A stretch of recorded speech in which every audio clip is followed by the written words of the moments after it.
Welcome back, my dear children. How is everything? Hope everything is going well. Students, are you ready for today's class? Okay. Do you remember the previous class? Yes, in the previous English class, we began a new lesson, that is a poem, Taj Mahal. There we discussed the profile of the author Rabindranath Tagore and we recited the poem. Students, I told you to recite the poem loudly and to identify the difficult words. Hope you all did that.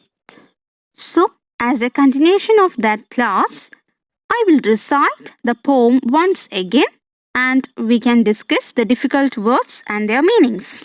All of you listen carefully. You knew Emperor of India Shah Jahan, that life, youth, wealth, renown all flowed away down the stream of time. Your only dream was to preserve forever your heart's pain. The harsh thunder of imperial power would fade into sleep like a sunset's crimson splendor. But it was your hope that at least a single eternally heaved sigh would stay to grieve the sky. Though emeralds, rubies, pearls are all but as the glitter of a rainbow trickling out empty air, and must pass away, yet still one solitary tear would hang on the cheek of the time in the form of this white and gleaming Taj Mahal. Students, now let's discuss the difficult words and their meanings. Renown, fame, stream, flow. Preserve means to protect. Harsh, rough. Imperial means related to an empire. Fade, disappear gradually. Crimson means deep red color. Splendor, beautiful. Eternal, lasting forever. Sigh, long deep breath expressing sadness. Emerald means a bright green precious stone. Here you can see the picture of emerald. Glitter, glow. Trickling out means fade. Solitary, alone. Gleaming means shining. Students, hope you all understood the meanings of the difficult words. Now I'll give you the explanation of the poem. All of you listen attentively. Students, here the poet Rabindranath Tagore is speaking to the Emperor of India Shah Jahan. You knew Emperor of India Shah Jahan, that life, youth, wealth, renown all flowed away down the stream of time. Here Rabindranath Tagore is saying that Shah Jahan, who were the Emperor of India, and you know that life, youth, wealth, fame are all short-lived. All of them would float away with the flow of time. Your only dream was to make your love and memory Mumtaz Mahal eternal. According to the poet, what are the things that would float away down the stream of time? Yes, life, youth, wealth, and renown all float away down the stream of time. What do you think was Shah Jahan's heart's pain? The memories of his beloved Mumtaz was Shah Jahan's heart's pain. He wanted to preserve it by building the monument. The harsh thunder of imperial power would fade into sleep like a sunset's crimson splendor. But it was your hope that at least a single eternally heaved sigh would stay to grieve the sky. Here, Rabindranath Tagore is saying that the imperial commands of the emperor would lose their harshness and become silent, just like the reddish beauty of the sunset. But you hope that the sigh of your painful heart, love of your beloved Mumtaz, would last and make even the sky sad ever.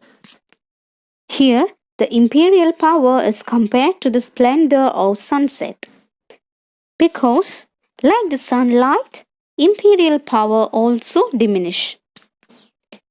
Though emeralds, rubies, pearls are all but as the glitter of a rainbow trickling out empty air and must pass away, yet still one solitary tear would hang on the cheek of time in the form of this white and gleaming Taj Mahal.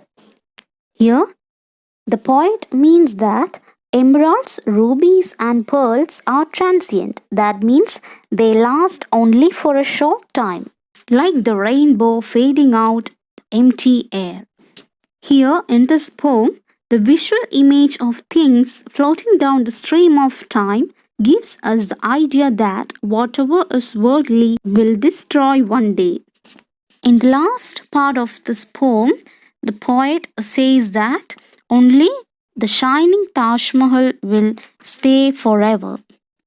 Here we could understand that it is art alone which embodies the feelings of man. And Taj Mahal here represents the intense aspiration of Emperor Shah Jahan to glorify his sorrow. It is also an eternal monument that immortalizes art. Students, hope you all understood the explanation of the poem. Am I right? Students, now all of you take page number 38. Here are some activities based on the lesson Taj Mahal.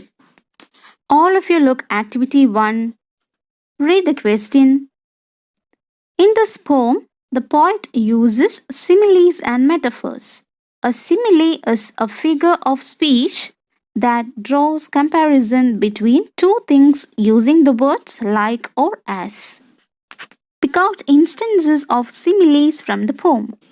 Students, what do you mean by simile? Simile is an expression that uses like or as to draw a comparison. For example, she swims like a dolphin. Here, a swimming girl is compared to a dolphin. The word like is used to compare the girl and the dolphin. Another example, sweet as a honeybee. Here, as is used to compare something with the honeybee. Next example, roar like a lion. Here, the word like is used to compare someone to a lion.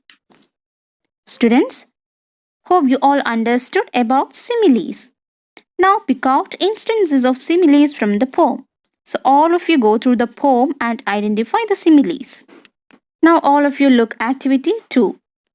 Poets use various images to lead the readers to a sensory experience. Images often give us mental pictures that appeal to our senses of sight, sound, taste, touch, and smell. Students, there are 5 types of imagery. Which are they? Yes, visual, auditory, kinesthetic, olfactory, and gustatory. Here, visual imagery means what you see. Auditory imagery, what you hear. Kinesthetic, what you feel. Olfactory, what you smell. And gustatory imagery means what you taste. Students, now pick out instances of visual and auditory images from the poem. One is done for you. Harsh thunder is an auditory image. Likewise, you have to identify the visual and auditory images in this poem. Students, we will discuss these activities in the online class. All of you try to do all the activities. Thank you, dear children.